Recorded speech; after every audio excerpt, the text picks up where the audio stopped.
La parte de la cápite corresponde a la fase de otorrinolaringología. En el examen no hay muchas preguntas, pero sí es importante que ustedes tengan unos conceptos básicos para que puedan enfrentarse a este tipo de exámenes. Muy bien, entonces vamos a arrancar un poco con la anatomía.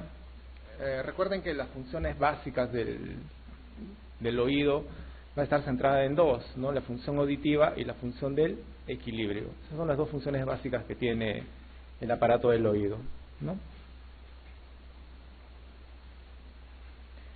Desde un punto de vista embrionario, vamos a ver que el oído va a derivar o van a tener correspondencia a las tres capas, tanto del ectodermo, mesodermo y endodermo.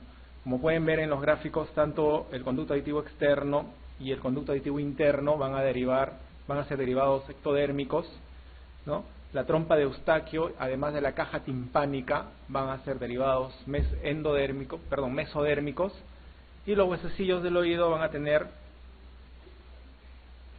procedencia del mesodermo y endodermo, ¿no?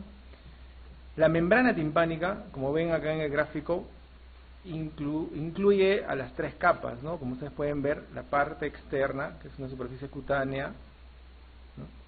Va a provenir del ectodermo. Recuerden que la membrana timpánica tiene tres componentes, ¿no? Una capa mucosa que está en contacto con la caja del tímpano, una capa media que es la fibrosa, que es la que le da la consistencia, y una capa externa que es la cutánea, que es la que está en contacto con el conducto auditivo externo, ¿no? Entonces, esta capa externa, cutánea, es la que proviene del ectodermo, ¿no? La capa interna proviene del endodermo, que es la capa mucosa, y en la parte superior el huesecillo del martillo se une y se fija a través de unos ligamentos, ¿no? A la parte superior de la membrana timpánica, y esa zona de unión proviene del mesodermo. Es por esto que la membrana timpánica va a tener el origen en los tres puntos de desarrollo, ¿no? Ectodermo, endodermo y mesodermo. Después vamos a ver un poquito la imagen. Recuerde que la membrana timpánica tiene una pars flácida, ¿no es cierto?, que es la pars, y una pars fibrosa. La pars flácida se encuentra en la parte superior, a la altura de la inserción del martillo, ¿no? Que es la zona más débil, donde no hay capa fibrosa, o sea, es la zona más débil, tiene una forma de V hacia arriba. Esa zona es la zona hacienda de perforaciones, ¿no? Porque es la zona más débil y carece de la capa media, que es la fibrosa.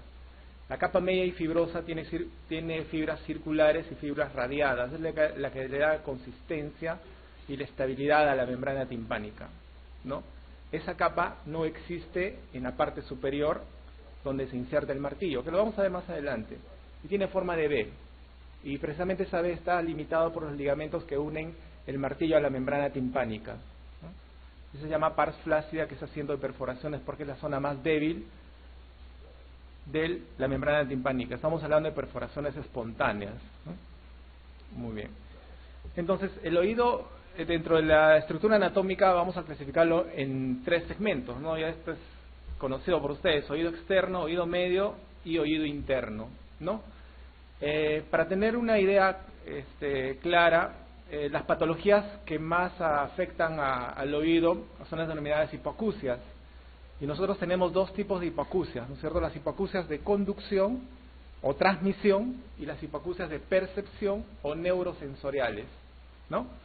Entonces, ¿qué significa? De manera general, que todo aquello que vaya a afectar la vía de transmisión, ya sea el conducto auditivo externo o la caja media, el tímpano, nos va a generar hipoacusias de transmisión o conducción, porque precisamente estas son las zonas por donde conducimos el estímulo o las ondas sonoras, ¿ya? El oído interno se encarga de transformar esas ondas sonoras en impulsos eléctricos para que lleguen al órgano de Corti, y esta a su vez a través del nervio vestíbulo coclear hacia el cerebro. Entonces, toda alteración que se genere en el oído interno, toda patología que afecte el oído interno, nos va a generar hipoacusias de percepción o neurosensoriales. ¿Ya? Esos son los dos grandes grupos de hipoacusias, nada más.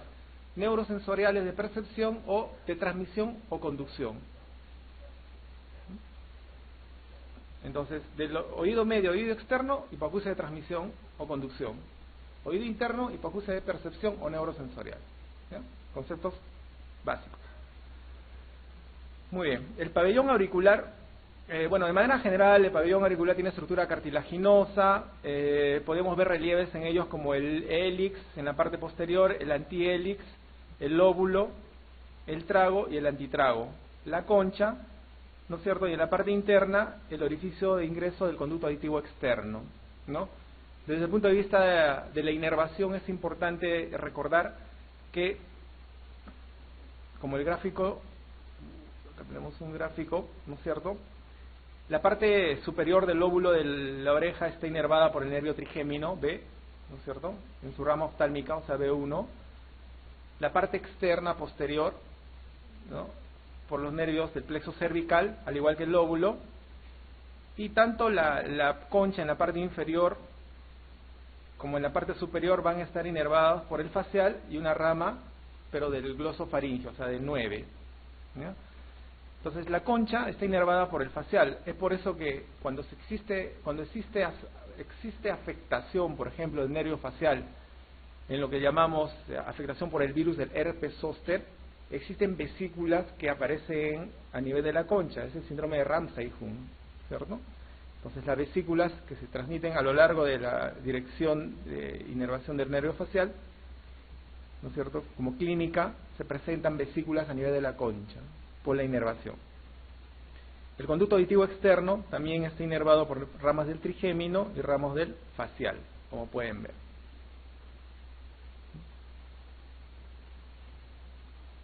Muy bien. Eso es en base general a lo que podíamos hablar del pabellón auricular. Luego tenemos el conducto auditivo externo. El conducto auditivo externo tiene una parte ósea y una parte membranosa. Recuerden que está dirigida, la parte ósea está dirigida de abajo hacia arriba, una angulación, y luego hacia abajo y adelante. Esa es la dirección. Es por eso que cuando hacemos la evaluación con el otoscopio tenemos que elevar el pabellón auricular hacia atrás para horizontalizar este conducto auditivo externo. Normalmente mide entre 2 a 2.5 centímetros hasta llegar a la membrana timpánica. Eso significa que son 2 traveses de dedo nada más, ¿no? Y hay que tener en cuenta, sobre todo cuando queremos hacer algún tipo de exploración o manipulación, porque accidentalmente fácilmente podemos pasar esos 2 centímetros y lesionamos la membrana timpánica, ¿ya? El epitelio es queratinizado estratificado, con presencia de células ciliadas en la parte inicial que van a dar la secreción ceruminosa, el tapón del cerumen, ¿no? La función es conducir las ondas sonoras. Esa es la función del conducto auditivo externo. El pabellón auricular capta las ondas sonoras como un radar, ¿no?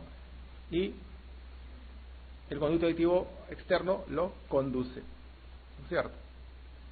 Entonces, algo más importante que el conducto auditivo externo, pues no, simplemente la transmisión. Cualquier problema que se genere en esta zona, ya sea un cuerpo extraño, un tapón de cerumen, ¿no?, o un traumatismo, puede generar una hipoacusia de transmisión o de conducción, porque el estímulo sonoro no se va a conducir, no va a transmitirse, no va a pasar. Entonces es una hipoacusia de conducción, ¿no?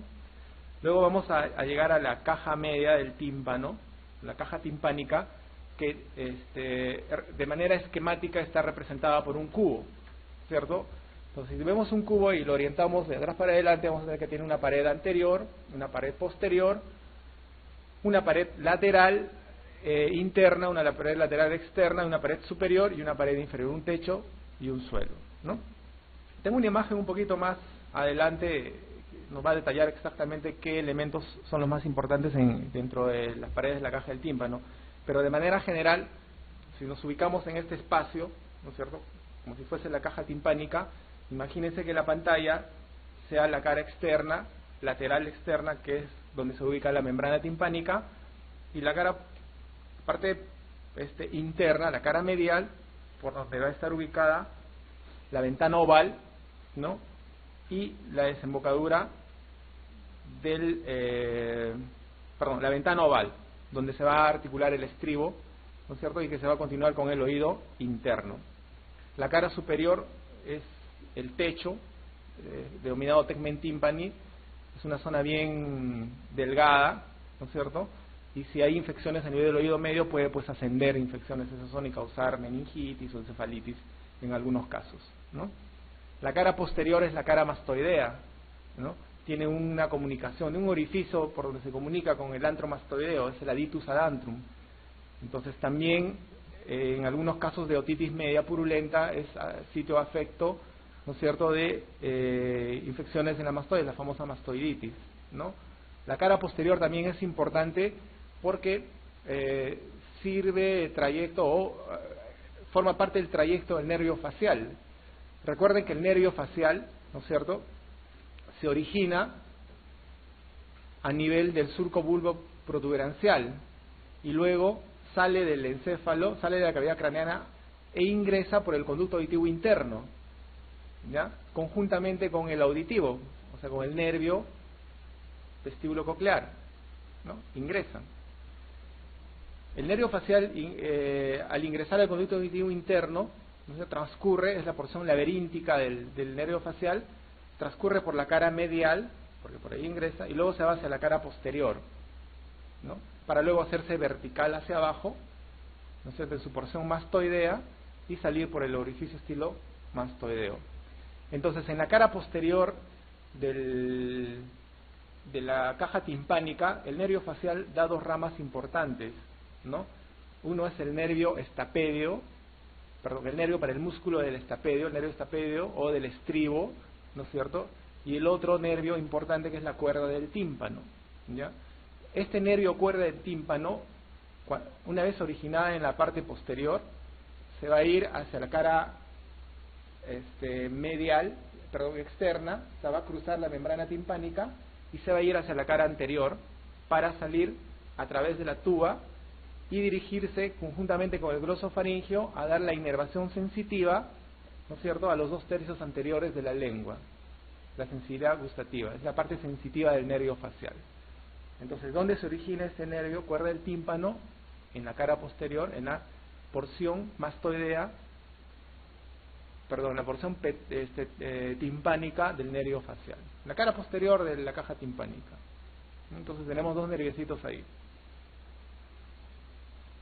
el nervio del músculo del estribo o el estapedio y el nervio cuerda del tímpano, ¿no? La cuerda del tímpano sale de la caja timpánica a través de la cara medial, perdón, anterior, donde está la tuba, y se va a dirigir hacia la orofaringe para llegar a los 2/3 anteriores de la lengua, para darle la sensibilidad gustativa, ¿no es cierto?, a esta zona.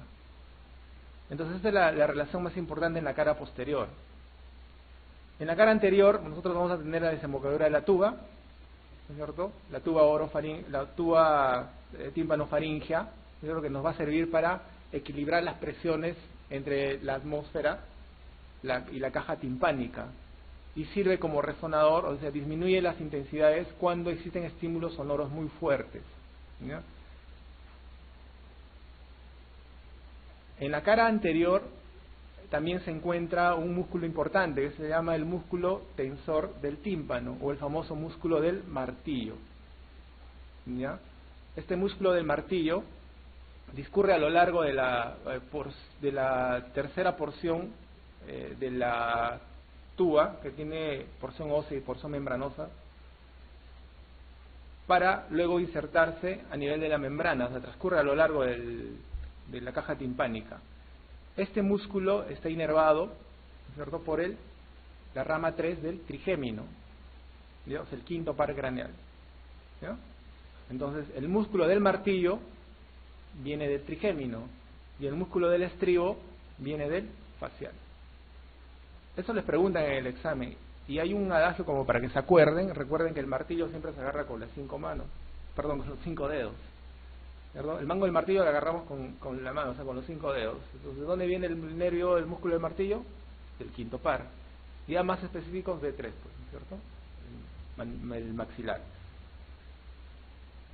Entonces no se olviden, esos son pequeños detallitos que sí les preguntan en la parte de anatomía, sobre todo, ¿no? ¿Qué más? Bueno, Luego tenemos el contenido. Es importante, tenemos la cadena osicular, que también sirve de resonador y transmisión de los sonidos. Tenemos el primero, que es el martillo, ¿no? El martillo tiene un mango y una rama. Esta es la rama que está en contacto directo con la membrana timpánica, está insertada en la membrana timpánica, ¿no? La caja timpánica, como pueden ver, en la caja timpánica la membrana timpánica no ocupa toda la extensión de la cara externa o lateral externa. Como pueden ver acá, solamente ocupa la parte medial inferior, ¿no es cierto? Esta es la zona timpánica por la membrana y este es el receso timpánico. ¿Ya? Entonces, en la cara medial, la membrana timpánica no ocupa toda la pared, solo la mitad. La parte superior es el receso timpánico. La membrana timpánica, bueno, tenemos el martillo que se va a insertar, el mango del martillo se inserta en la membrana timpánica, ¿no es cierto? Y la membrana timpánica, que va a tener una disposición cóncava, con concavidad mirando hacia el exterior, ¿no es cierto? Lo vamos a dividir. Bueno, primero vamos a poner un punto medio, el ombligo del tímpano, ¿no es cierto? Y vamos a dividir en 4 cuadrantes pasando una línea, tanto horizontal como vertical, en la línea media de la membrana timpánica. Imagínense. Entonces vamos a tener un cuadrante superior, antero superior, póstero superior, antero inferior y póstero superior, antero superior, antero inferior y póstero inferior. ¿Ya? En la parte antero inferior, nosotros vamos a tener que la zona, la famosa luminescencia, ¿no? Que cuando nosotros observamos en la otoscopía vemos una zona brillante, ¿no? De translucencia. Entonces, esta zona de translucencia que se encuentra en la zona antero-inferior es la que se va a borrar y que se va a congestionar cuando nosotros tenemos un proceso inflamatorio a nivel de la caja media, ¿no? La zona anterior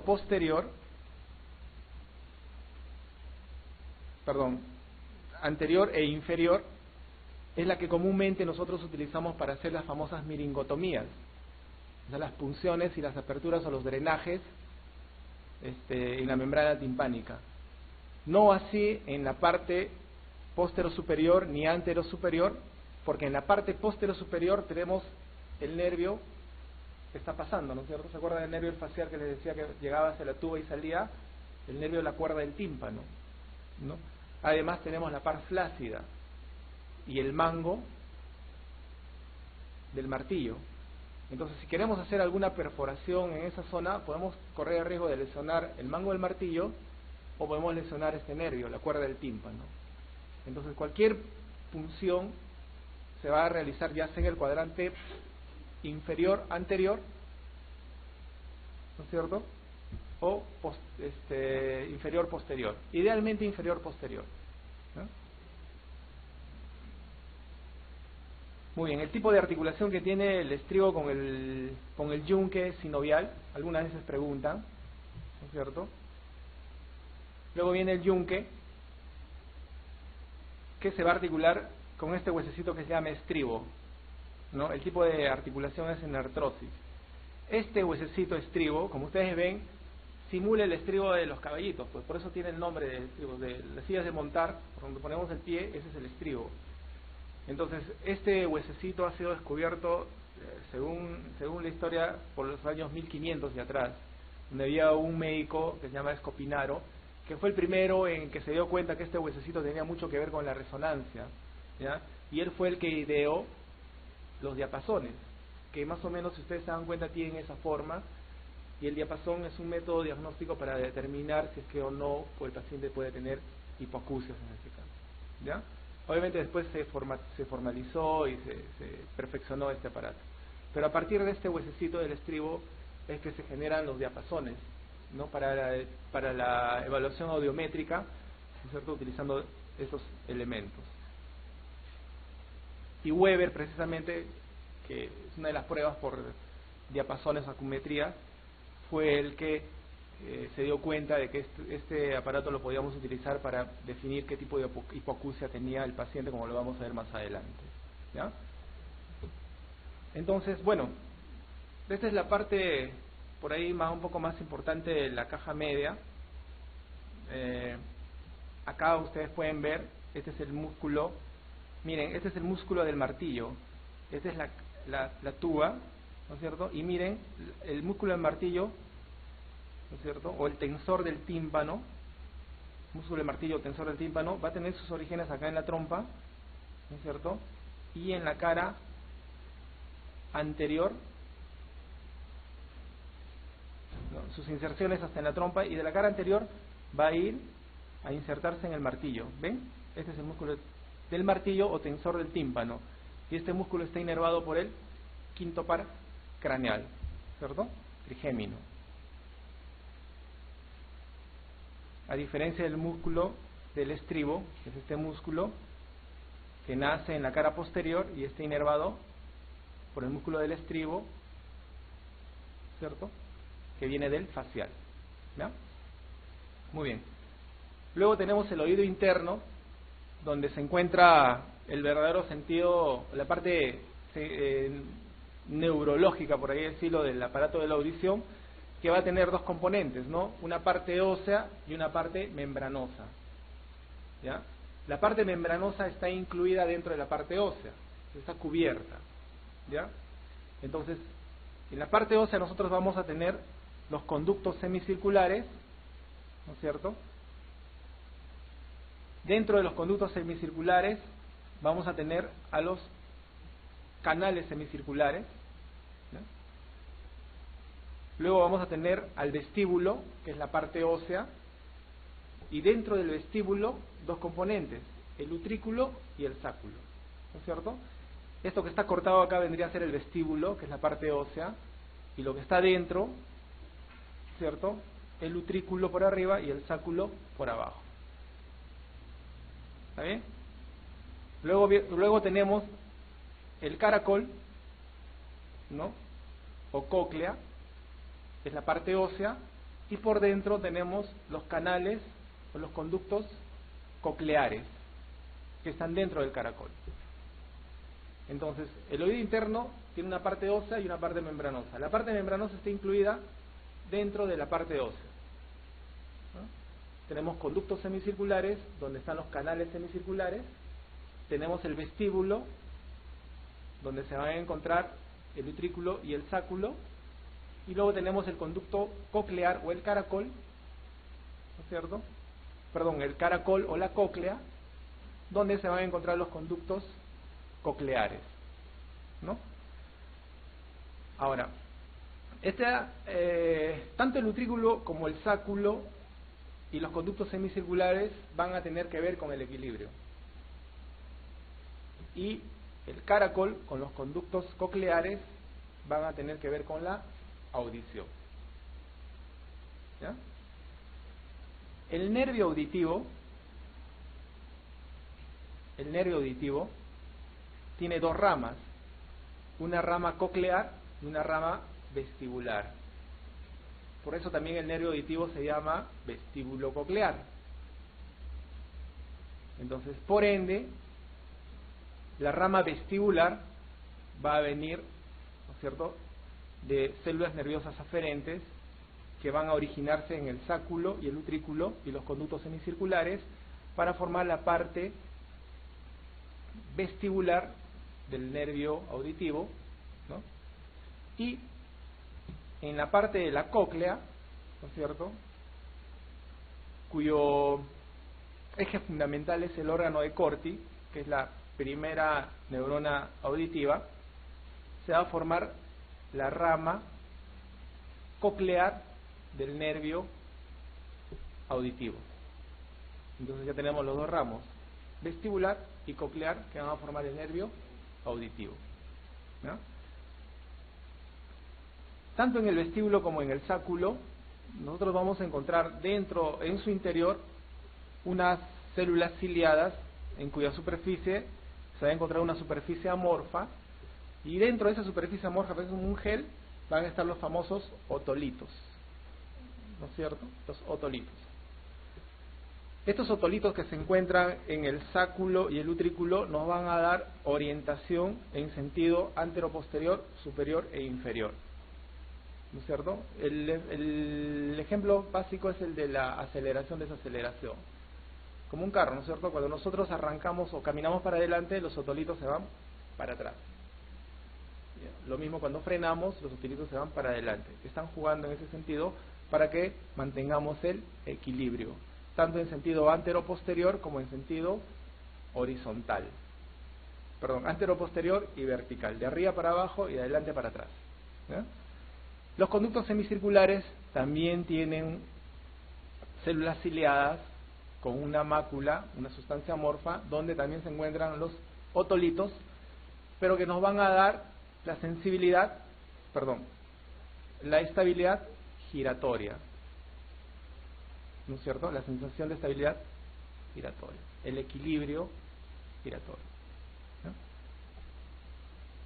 Ambos van a formar, ¿no es cierto?, la estructura de la rama vestibular del octavo par craneal.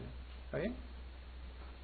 Antes de que salgan por el conducto auditivo interno, aquí existe un ganglio, que es el ganglio vestibular, ¿no es cierto? El ganglio vestibular. Este ganglio es asiento muchas veces de infecciones y por ende síntomas, en este caso relacionados con el equilibrio, como los famosos vértigos, ¿no?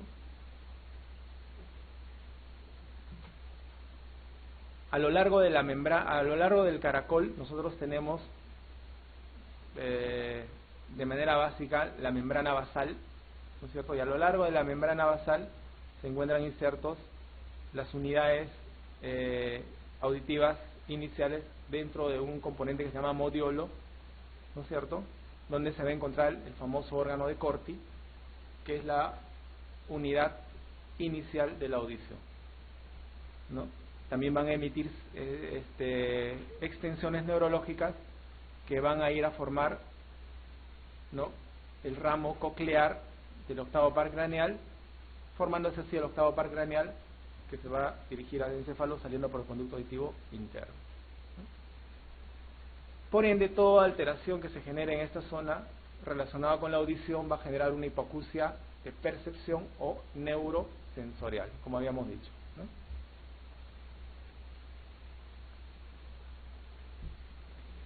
Bueno, me olvidé de este conducto endolinfático, que es el que va a comunicarse con la dura madre y va a generar el equilibrio, ¿no es cierto?, del líquido endolinfático.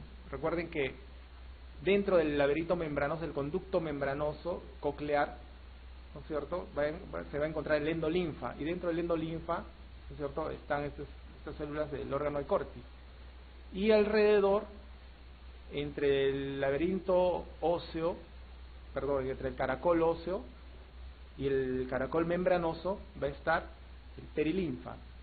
Perilinfa capta y transmite o amplifica, ¿no es cierto?, las ondas sonoras que se transmiten a través de la membrana timpánica, los huesecillos y la ventana oval en el estribo. ¿Ya? Esa es la función.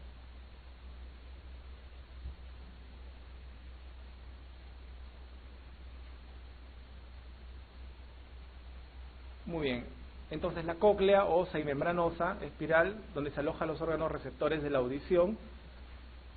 La cóclea ósea contiene perilinfa, ¿no?, y la cóclea membranosa la endolinfa.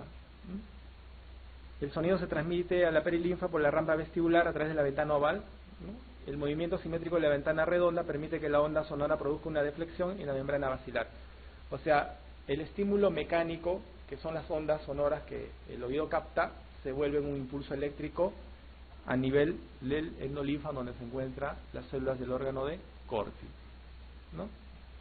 Este es el modiolo, ¿no es cierto? Esta es la rampa basilar, y acá estaban localizados lo que se denomina el órgano de Corti, ¿no? Acá también pueden ver, y a partir de estas fibras van a nacer, ¿no es cierto?, va a nacer la parte coclear del nervio auditivo, Y como ven acá, la parte vestibular, que va a tener que ver mucho con el equilibrio, con sus ganglios, el ganglio vestibular, ¿no es cierto?, que se encuentra antes de salir por conducto auditivo interno. Y miren, el facial, tanto el facial como el auditivo atraviesan el conducto auditivo interno, ¿no? El facial de acá va a ir hacia la caja media, porción timpánica, y luego porción mastoidea y salir del cráneo por el agujero estilomastoideo, ¿no?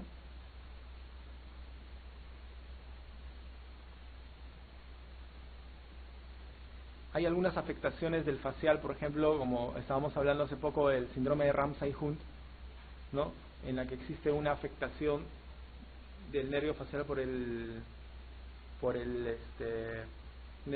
herpes zóster, en la que también hay afectación del nervio auditivo, porque también pueden cursar con hipoacusia estos pacientes.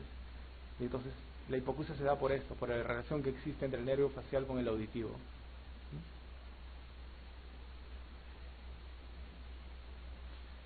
Muy bien, la membrana timpánica deriva del ectodermo. Habíamos dicho que deriva el conducto auditivo externo y el oído interno, componentes neurológicos, ¿cierto?, sobre todo en el oído interno. Y el ectodermo porque es piel, la piel deriva del ectodermo. Del mesodermo, los huesecillos de las hendiduras branquiales, ¿no? El endodermo, la membrana de la caja timpánica y la tuba, ¿no? Y habíamos visto que la membrana timpánica proviene de los tres elementos, de las tres capas embriológicas, ¿no? Ectodermo, mesodermo y endodermo, ¿no? ¿Por qué? Porque la membrana timpánica tiene tres capas, ¿no? Una capa cutánea externa, una capa mucosa interna, y la parte media, que es la fibrosa, también deriva del endodermo, y la parte superior, que está en contacto con el martillo, que proviene del mesodermo. Entonces acá la respuesta es la